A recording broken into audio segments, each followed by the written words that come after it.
$2 microphones. I've had bad computers that weren't up to par. I worked with what I had. There were times where, and then when you do get that little bit of a donation, you can either pay bills because you need to continue on for sure. That's priority. But then down the road, when you're like, oh my goodness, I got $200, if you can put it back into this, because I got this voice synthesizer, which I absolutely love. Oh, there it is. You know how long I've wanted this thing for, though? Ghost, how many months ago did I talk to you about this? Oh my god, months ago, man. Like Almost half a year ago. four, yeah, 4 months, that I think it might have been half a year. But guys, I've wanted this forever. It cost me 300 Canadian. Some people think that, yeah, well, you have so much this, but I bought it for this, for the viewers, for me to grow, to progress, just like my lighting to grow and progress, just like the microphone, just like the camera. I use that little robot camera that was 640p. So remember, guys, don't you let technology hold you back. Don't let excuses hold you back. Try, even when I didn't have, everybody else had high speed internet. I had high speed Canadian internet.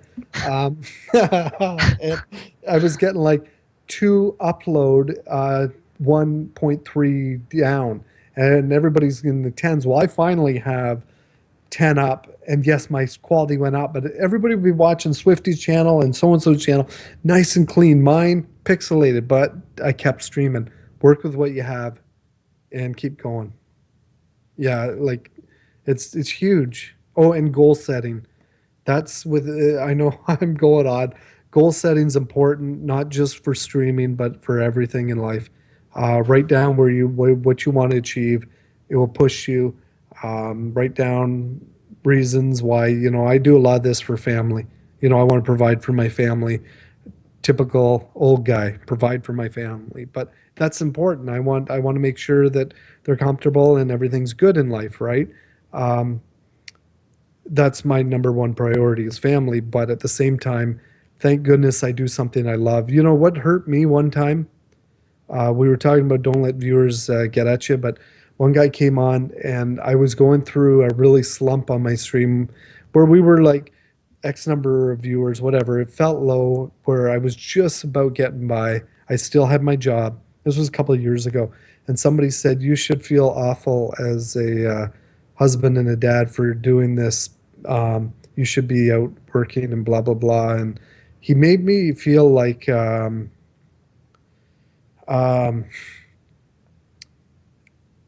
like I wasn't doing my primary goal. But I do know that, as we know, Hybrid said earlier, he said somebody was making X number, like 700,000. There is huge amount of potential in this type of work if you can do it. So I'd be a fool not to believe that through my ups and downs, like that, I wouldn't. I don't want to say that I do want to have a couple good years where I can bank things and make sure, but I'm going to hit this harder than I've ever hit it in my life because I love doing this. But I am not going to sacrifice my gamer inside. You know what I mean? Yeah. This is one of the best exchange we've had in all of our podcasts lately. This is a lot of passion, a lot of exactly what I love about Twitch and about entertaining is just so much passion, and that's just a big part of broadcasting.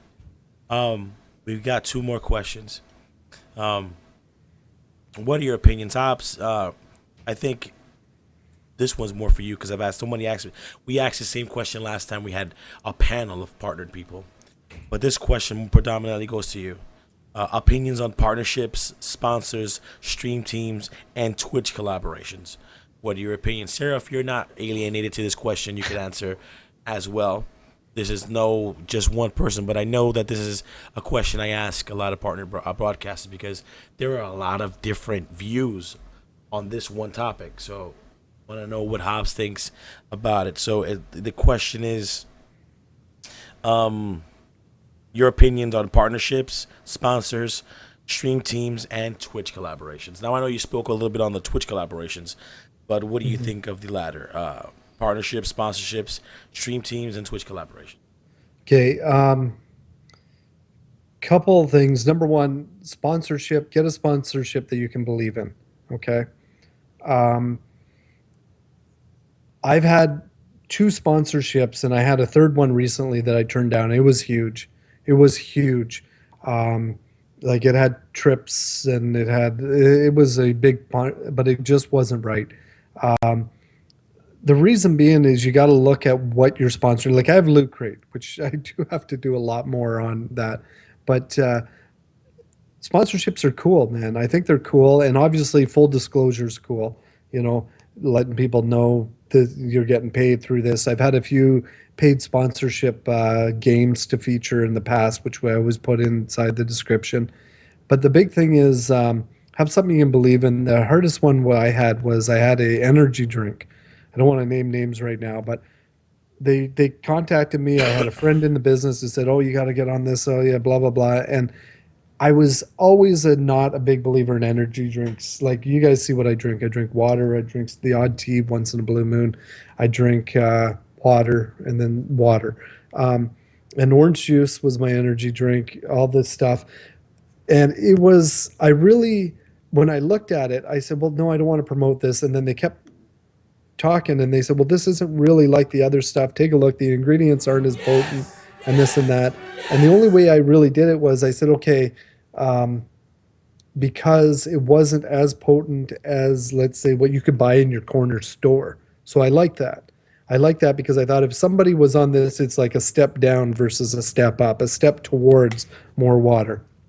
And I did a few things with them. And then one day they said, okay, we're going to do this challenge where for 3 days, all you do is drink this. And bam, I'm like, there's no way. And that's the last contact I had. There's no way I am telling people that could be, you know, to try anything for 3 days. I don't care if it's Coca-Cola or hamburgers. Just, you know what I mean? Like that was a bit much. And then I stopped, and then, other people went on, which is fine. But that was one that I just wish I hadn't have jumped into, and that's why this new one that I got. It wasn't a product; it was something else. But there was certain things I didn't want to get into it. So um, the um, okay, so sponsorships, teams. I think people aren't doing teams as properly as they should. I really don't. Sometimes teams shut out each other, but I was going to make a team one day, and I think I will one day. But I would have more rules on teams where you actually have one. I'm part of the Hammer Squad. I should have the Hammer Squad logo or something on my screen, or we should kind of promote each other more. But then that kind of gets back to what I didn't like about a certain network is you only promote underneath the umbrella. I also like the fact that I can shout out Ghost Zone Gaming, who's not part of my team. I can shout out Seraph. I can shout out anybody in the chat and not have to feel bad about it. So the one thing I really like about my team is, well, I know most of the people in it. Secondly, there isn't a lot of rules, so I guess that's really cool too, right? But if I was new to it, I don't know. I just not everybody can make a team though either, can you? Yeah. You know? Well, the only way you can make a team is if you're a partner broadcaster. Yeah. That's the other thing. Partnered. I think you're going to see a few more partners opening now that Twitch has got some competition. Like I know YouTube isn't. I don't see it going huge, but the problem is they got huge names like PewDiePie and like all these other big guys that will draw people to it to get some numbers. I just don't like it being a non-free market. I am all about everybody um, growing. I really love this type of market. And the day that Twitch turns into recommend Twitch versus free market Twitch, the most of the majority of us viewers and everybody will find something that is the free market because that's what people want. People want to see, and that's the other thing with YouTube is they have a recommended list of games. You don't even see some of the top games there, but there's like 8 to 12 games on the left-hand side, and it's kind of like they're not naturally at the top. You know what? Hearthstone's naturally at the top when it's, new expansion. Even Warcraft made it to the top this year for a day or and a half maybe, but it deserved to be there for that day because it was hot. It was a topic. And same way that Ghosts, you've got 50 people in here right now. You deserve to be here, okay? Because You've worked hard at this podcast. You and I have known each other. You've offered this for me a few times, similar to how with me and Trolden. It's not lucky that I'm here on your part. You work and you network and you do stuff. So it's kind of like a full circle. And that's about all I got. Oh, thank you. I really Sorry, appreciate that. No, I ramble a bit. I love it. It's what we all come to see Hobbs do his thing. And who am I? Who am I? Absolutely not. um, I gotta ask Sarah the same question. Sarah, what do you think about partnership sponsors, stream teams, and Twitch collaborations? I can't really speak towards sponsors because I really haven't had any experience with like Yeah. sponsors or stream teams, but I can say like I know that like collaborating with other streamers or just, being a part of the community has really helped me a lot personally because I know Ghost, you basically helped me set up my stream and stuff. And I helped, moderate your channel a lot. And, when we made the whole Ghost Zone Network kind of thing, and we had all the people that were a part of it, the viewers would migrate from channel to channel. And it really helped all of us get up there because, like you said, it boosts you on the list of the streamers so other people can find you too. So I know without like all the people that have come from your channel to my channel probably would have never been discovered by half the people that watch me now. So it's very important to, network and work with other people, you know. And it's hard sometimes because I have social anxiety, really bad social anxiety. So it's hard to like put yourself out there and talk to people. But it doesn't have to be like as coattail ridey as it. You can just make friends with people, and naturally, people that watch their stream might want to watch your stream, and that just works out nicely. So. Oh, it's awesome. There's a question there. Rod Nassa says, how does a new streamer who enjoys only streaming make advancements in the video editing and networking and marketing? For me, I enjoy streaming, not the other things. I would say who only enjoys streaming. You don't like the networking and the marketing and everything.